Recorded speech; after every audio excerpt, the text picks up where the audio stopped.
오늘 우리가 성경을 읽었지만 주인공은 다니엘과 그의 세 친구들이에요. 그런데 다니엘이 살았던 시대는 굉장히 막 어지럽고 그리고 세계 정세가 막 뒤틀려가는 그런 시기였습니다. 이스라엘이 두 개의 나라로 쪼개지거든요. 북쪽에 이스라엘, 남쪽에 유다 이렇게 쪼개져 가지고 북쪽의 이스라엘이 먼저 망해요. 아시리아에게 망해요. 이 아시리아가 그 동맹을 맺고 있었던 나라가 이집트, 애굽입니다. 그런데 이 아시리아가 이스라엘을 멸망시켜서 크게 힘을 이렇게 쏟아가는데 새로 발생한 신흥 제국이 하나 더 있었어요. 그 제국의 이름이 바빌로니아입니다. 성경에는 바벨론으로 번역했죠. 이 바벨로니아의 느부갓네살이라고 하는 왕이 마침내 이 이스라엘을 멸망시켰던 아시리아를 쳐들어가서 결국 이 니느웨 성, 그게 바로 이 아시리아의 수도입니다. 그 아시리아 수도를 함락시켜서 이제 바벨론이 신흥 왕국이 되어서 당시의 고대 근동 지방의 패권을 장악한 거예요. 그러고 나서 이제는 더 힘을 확장하기 위해서 아시리아하고 동맹하고 있었던 애굽까지 쳐들어갑니다. 그래서 결국에 애굽하고 그 바빌론이 한판 붙어요. 그 붙은 전쟁 이름이 뭐냐면 갈그미스 전투라고 하는 전쟁인데 그 전쟁에서 또 바벨론이 애굽을 승리합니다. 그리고 고대 근동 지방에 있는 그 이스라엘과 그다음에 북부 아프리카 지역 이쪽에 있는 고대 근동 지방에 있는 그 모든 힘들을 이제는 바벨론이 완전히 장악합니다. 그리고 나서 마침내 이제는 북방 이스라엘을 멸망시켰던 이 바벨론이 이제는 그 아시리아에서 멸망하고 그 아시리아를 멸망시켰던 바벨론이 이제는 남방 유다까지 쳐들어옵니다. 마침내 남방 유다에 쳐들어와서 유다의 수도였던 예루살렘을 유린하고요.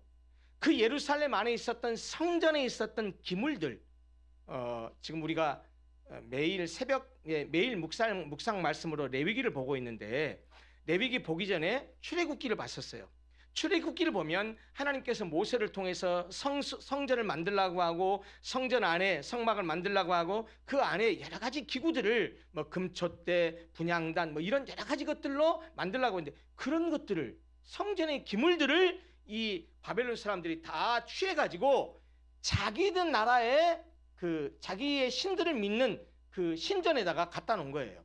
이런 일을 왜 했냐면 고대 근동 지방의 나라의 사람들은 어떤 생각을 가지고 있었냐면 두 나라가 전쟁을 하면 누가 이기느냐 이것을 어떻게 판가름했냐면 만약에 A국과 B국이 전쟁을 해가지고 A국이 이겼다는 말은 A국이 믿고 있는 신이 B국이 믿고 있는 신보다 세다라는 것을 증명하는 것이라는 거예요. 다시 말하면 어느 나라가 믿는 신이 더 센가에 따라서 전쟁의 승패가 난다고 봤기 때문에 바벨론이 유다를 복속시켜서 예루살렘을 유린하고 거기에 있는 유다 백성들이 섬기는 신이 누구였습니까? 하나님이잖아요. 여호와 하나님이잖아요. 우리가 유다를 이겼으니까 우리의 신이 이 유다가 믿는 여호와를 이긴 거야. 그것을 상징하기 위해서 여호와를 섬기는 성전에 있는 기물들을 가져갔다가 자기 신전에 놓은 거예요. 그러고서 영원히 이제 유다는 우리에게 복속하고 우리가 믿는 신이 진짜 신이야 이러고 있는 참이에요. 그러고서 그런 상황이 벌어진 다음에 오늘 우리가 본문에 읽은 이 내용이 펼쳐집니다. 본문의 그 1장은 우리가 읽은 이 사무엘서 1장은 그런 일이 있었던 직후에 있었던 일인데요. 오늘 본문 성경에 우리가 읽진 않았어요. 8절하고 9절만 읽었는데 1, 2절에는 이렇게 말하고 있어요. 제가 그냥 성경 그대로 읽어볼게요. 유다 왕 여호야김이 다스린 지 3년이 되는 해에 바벨론 왕 느부갓네살이 예루살렘에 이르러 성을 에워쌌더니 주께서 유다 왕 여호야김과 하나님의 전 그릇 얼마를 그의 손에 넘기심에 그가 그것을 가지고 신할 땅 자기 신들의 신전에 가져다가 그 신들의 보물 창고에 두니라. 이렇게 말하고 있어요. 지금 말씀드린 대로 전쟁에 이겨서 이제 그 전리품을 취해가지고 자기 신전에다가 여호와의 성전에 썼던 기물들을 가지고 갔다라는 것이죠.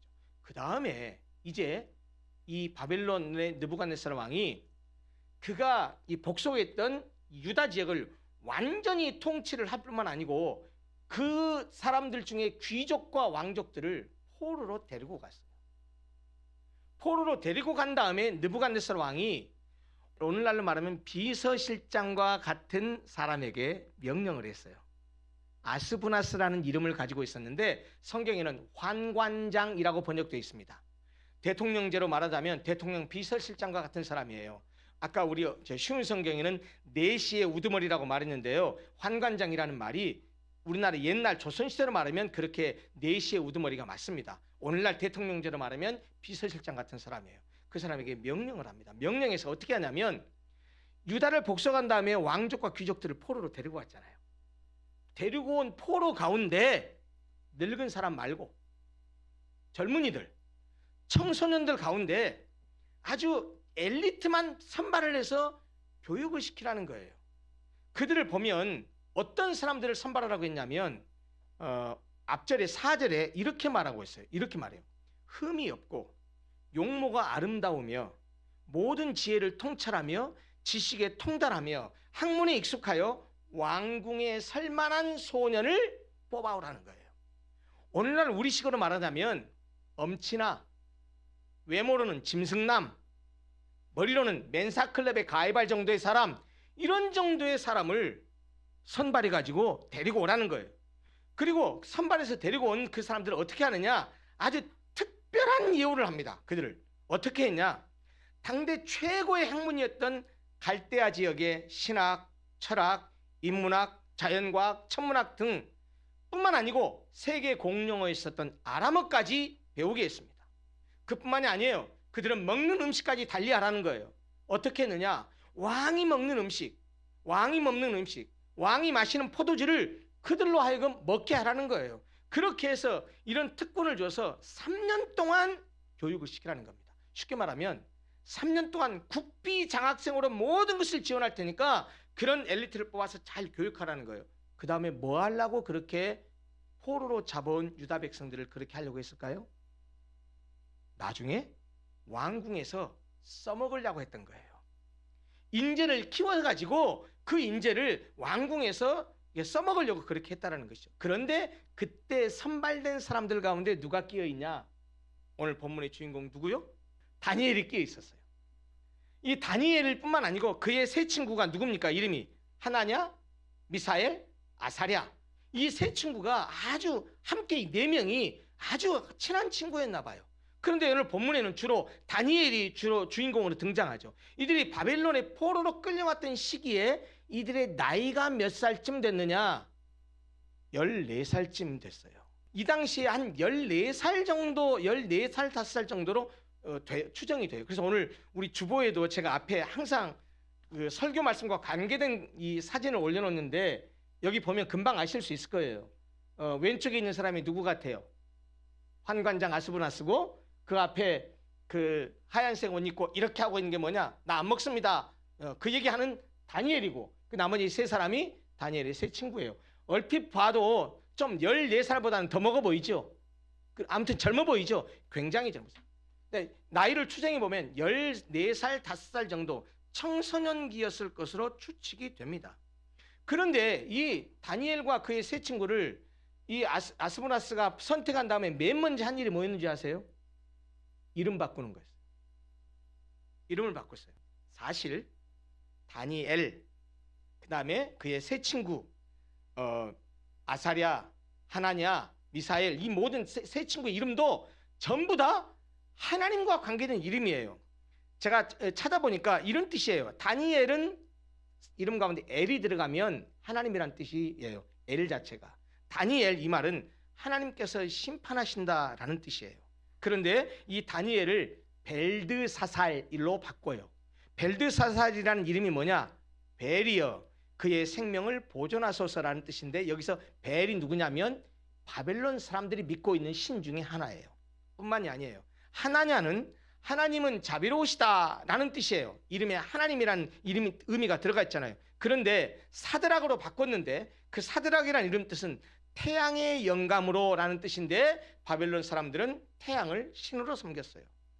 하나님 같으신 분이 누구냐라는 뜻의 미사엘은 메삭으로 바꿨는데 메삭이란 이름 뜻은 아쿠신과 같은 분이 누구냐라는 뜻인데 아쿠신 역시 바벨론 사람들이 믿는 신 중에 하나입니다. 마지막으로 아사랴는 하나님께서 도우신다라는 뜻인데 이 아사랴를 아벤느고로 바꿨는데 아벤느고의 뜻이 뭐냐?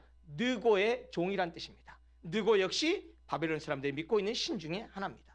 결국 이름을 바꿔가지고 그들의 정신과 신앙적인 정체성을 흔들어서 하나님을 믿는 사람에서 바벨론의 신을 믿는 사람으로 바꾸려고 했던 거예요. 방법이 없죠. 피지배 민족이니까. 우리나라 사람들도 창씨개명 하는 것이 어쩔 수 없었잖아요. 바로 이런 상황에 놓인 다니엘이 오늘 우리가 보았던 본문 1장 8절과 8절에서 이런 선택과 결단을 합니다. 오늘 우리가 읽었던 다니엘서 1장 8절 한번 볼까요? 다시 한번 읽어볼까요? 뭐라고 했죠? 다니엘은 뜻을 정하여 왕의 음식과 그가 마시는 포도주로 자기를 더럽히지 아니하리라 하고 자기를 더럽히지 아니하도록 환관장에게 구하니 그랬어요. 여러분, 이게요 단순히 음식의 문제가 아닙니다. 가만히 다니엘 입장에 생각해 보세요. 자, 다니엘이 지금 신세가 어떤 신세입니까? 포로 신세예요.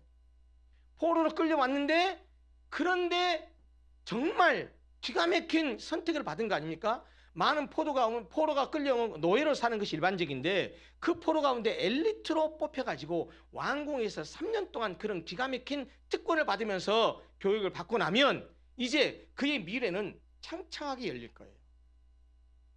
출세 가도가 아주 그냥 펼쳐진 거예요.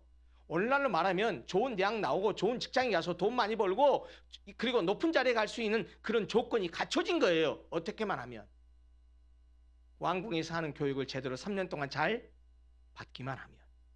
그런데 그 환관장의 지시를 잘 따르기만 하면 출세 가도를 달릴 수 있었음에도 불구하고 다니엘은 그 길을 가는 것을 포기합니다.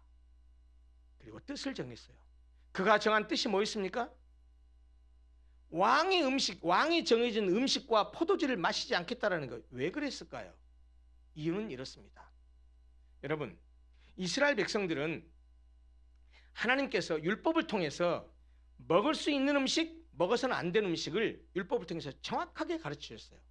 어떤 짐승은 먹을 수 있고 어떤 것은 먹을 수 없고 정확하게 구별하셨어요. 그리고 그것을 왜 그렇게 하셨느냐? 하나님의 거룩한 백성을 하나님을 안 믿는 백성들과 구별하게 하기 위함이에요. 그런데 지금은 우리는 신약시대가 되어서 신약시대에 예수께서 그 율법을 다 완성하셨기 때문에 그 율법에서 금한 음식들을 우리는 지금도 잘 먹습니다. 아무 제한 없이 먹습니다. 그러나 당시의 유대인들은 율법에 따라서 먹어서는 안 되는 음식이 많았어요. 돼지고기도 못 먹고 낙지전골도 못 먹습니다. 장어구이도 못 먹습니다. 장어, 낙지, 돼지 이거 못 먹는 음식들이에요. 여러분 우리가 다 맛있게 먹잖아요. 저도 이제 먹었다니까요. 그런데 당시 유대인들은 그걸 먹으면 이건 하나님의 명령을 어기는 거예요. 지금 신약시대는 예수께서 율법을 다 완성하셨기 때문에 우리는 자유로워졌어요. 그러나 구약시대는 먹으면 하나님 명령을 어기는 거예요. 게다가 왕이 먹는 음식은 그 하나님이 아닌 바벨론 사람들이 믿는 신에게 바쳐진 음식을 왕이 먹었어요. 그렇기 때문에 왕이 먹던 음식을 그 특별한 음식을 이 궁중에서 교육받는 이 엘리트들에게 주면 먹게 되면 어떻게 되느냐? 쉽게 말하면 하나님의 율법을 어기는 것이요. 그리고 다른 신을 섬기는 데에 동조하는 것이라고 하는 것 때문에 다니엘이 이것을 먹지 않겠다고 한 거예요. 그래서 그가 뭐라고 말한 거예요? 그걸 왕이 정한 음식을 먹는 것으로 나를 더럽히지 않겠다라고 뭐 했다고요?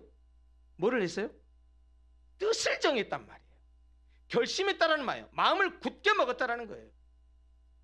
자, 그런데 피교육생이고 정부에서 왕궁에서 그렇게 하기 때문에 어떻게 안 할 수가 없잖아요. 뜻은 그렇게 정했지만 주는 음식을 안 먹을 수가 없잖아요. 그래서 다니엘 어떻게 했느냐? 환관장에게서 얘기해요. 우리 그거 안 먹으면 안 됩니까?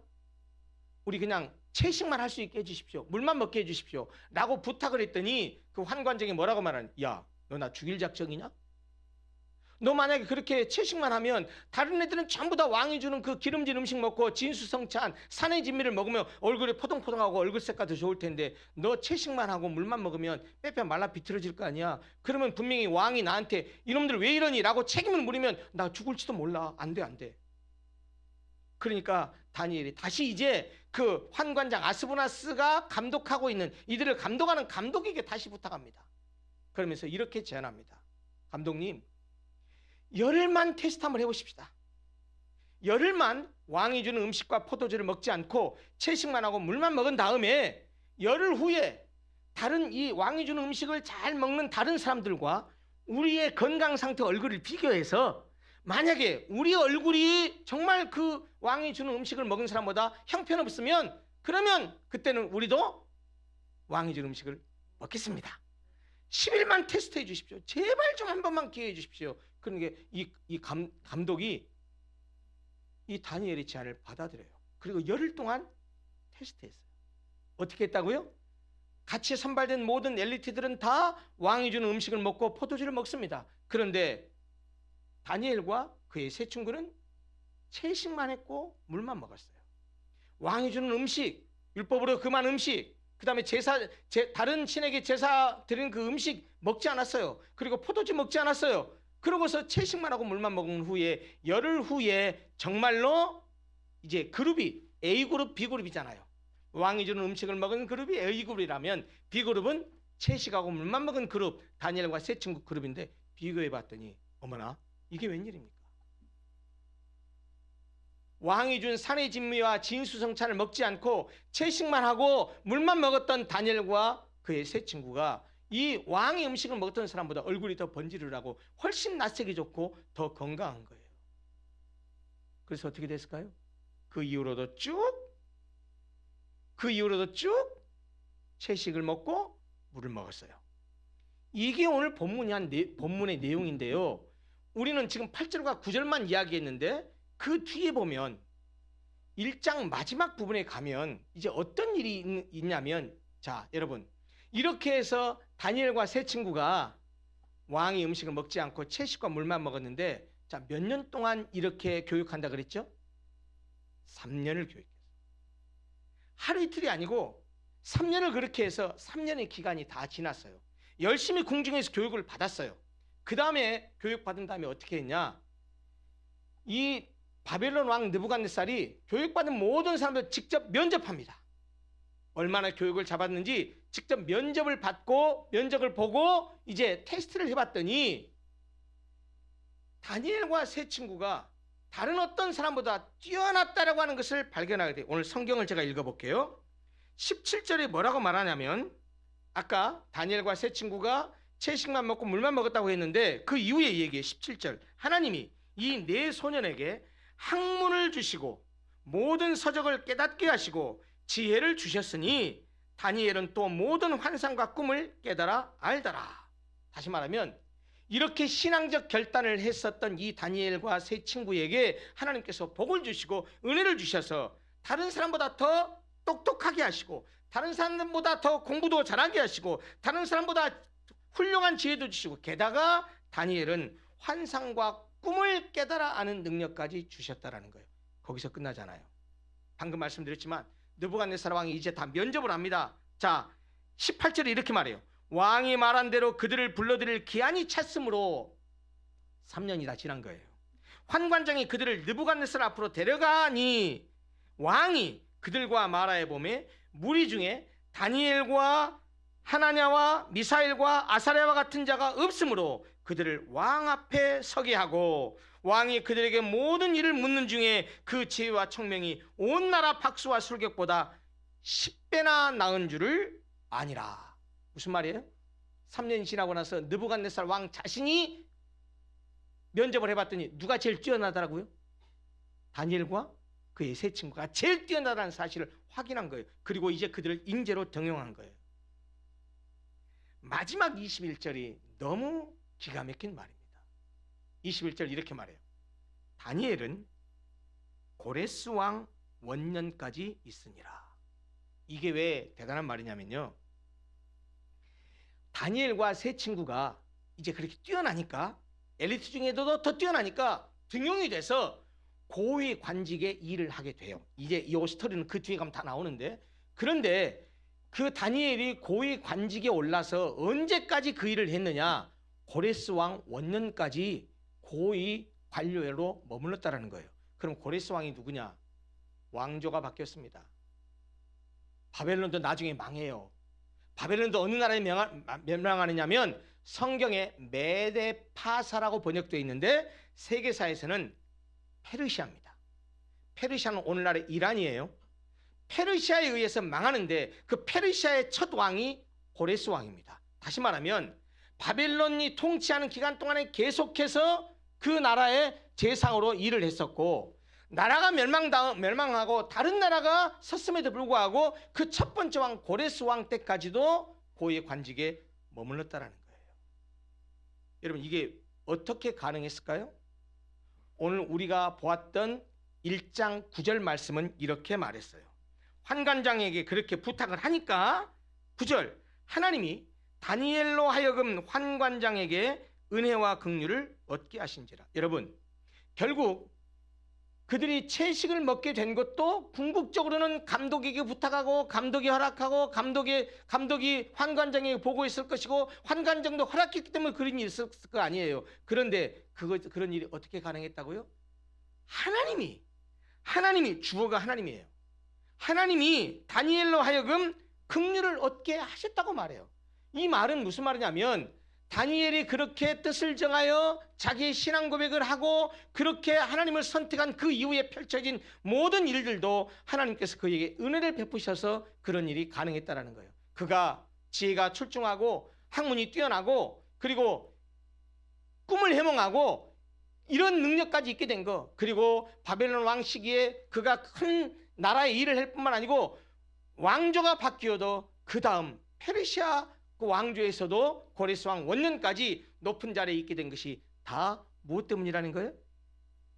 하나님의 은혜와 긍휼 때문이라는 거예요.